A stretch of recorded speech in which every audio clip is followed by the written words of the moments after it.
عايزة ورد يا إبراهيم. الجملة المشهورة طبعًا لهند صبري مع الجميل الله يرحمه خالد صالح. عايزة ورد يا إبراهيم. الورد حاجة جميلة في حياتنا. الورد بيعبّر عن كل المشاعر اللي ممكن نعبّر بيها. يعني الورد له لغة فعلًا، لغة الزهور دي لغة فعلًا حقيقية وبتوصل للإنسان. أنت ممكن تجيب وردة عشان تصالح حد، ممكن تجيب وردة في عيد حُب، في عيد في عيد جواز. ممكن تجيب وردة علشان تشكر حد على حاجة. الوردة فعلًا بتعبّر عن مشاعر كلّها مشاعر حلوة وطيبة، كل مشاعر الشكر والحب والامتنان والسعادة بتدّيها الوردة. والوردة كمان ليها لغات تانية، يعني مثلًا عارفين إن الوردة الصفرا بتعبّر عن الغيرة، الوردة الحمرا بتعبّر عن شدة العشق. يعني الورود بتبقى لها لغة فعلًا تقدر إن أنت توصّل بيها كل مشاعرك، كل أحاسيسك عن طريق الورد.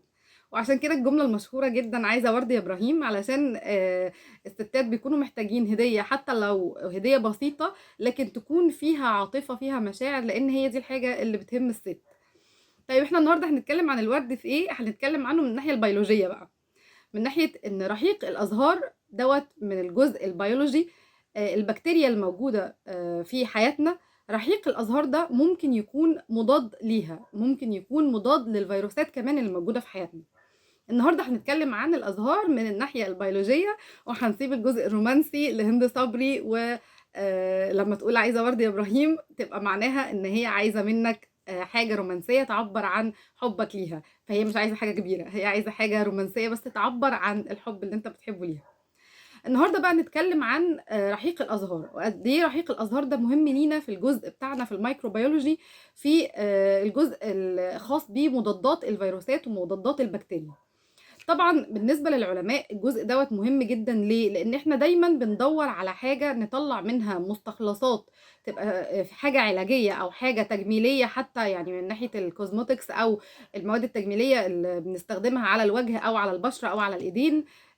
بنبقى محتاجين حاجة طبيعية عشان ما يكونش لها آثار جانبية ضارة على الإنسان.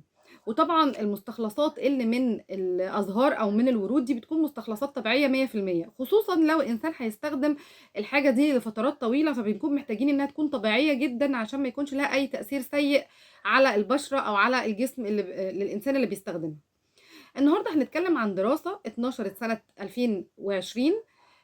العلماء توصلوا في دراسات عديدة لإن بعض مستخلصات الورود بنقدر إن إحنا نستخدمها كمضادات للفيروسات ومضادات للبكتيريا. كمان في دراسات كتير قالت إن مستخلصات الورود أو مستخلصات الزهور ممكن إن أنا أستخدمها في بعض الأدوية المستخدمة وبعض العلاجات المستخدمة لعلاج مرض السرطان ولعلاج الزهايمر. وده طبعًا لإن اكتشفوا إن مستخلصات الزهور ديّة لها تأثير على الكيميا الحيوية، ولها تأثير في استخدامها كمضادات للأكسدة. الدراسة اللي بنتكلم عنها النهارده هي دراسة لعلماء من باكستان. نشروا البحث دوّة سنة 2020. البحث بيتكلم عن قدرة بعض مستخلصات الزهور على إن هي تكون مضادة للفيروسات، وبالتحديد فيروس الHIV، فيروس الإيدز. العلماء فعلًا جربوا ده عمليًا، وبعض مستخلصات الزهور أثبتت إنه لها قدرة وتأثير كبير في القضاء على فيروس الHIV. وطبعًا دي كانت تعتبر يعني اكتشاف كبير، لإنه كونها بتقدر تقضي على الفيروس دوّة، معنى كده إن إحنا ممكن نستخدمها في علاجات وفي أدوية بتستخدم في علاج فيروس الHIV. ولإن الفيروس دوّة بيحتاج علاج على مدى طويل، فإحنا محتاجين حاجة تكون مستخلصات طبيعية 100%. وطبعًا أي حاجة من مستخلصات الورود أو من مستخلصات الأزهار دي بتكون طبيعية 100%، فبتكون آمنة على الإنسان، بتكون ما فيش آثار جانبية ضارة للإنسان وهو بيستخدمها حتى لو بيستخدمها لمدة طويلة. كمان إحنا عشان نتكلم عن المركبات اللي موجودة في النباتات اللي بنقدر إن إحنا نستخدمها كمضادات للبكتيريا ومضادات للفيروسات، عندنا أشهر مركب بيستخدم في الاستخدامات دي هو مركب الفلافينويد. وأشهر زهرة بنقدر نستخدم ونستخلص منها هذا المركب هي زهرة نبات البصل.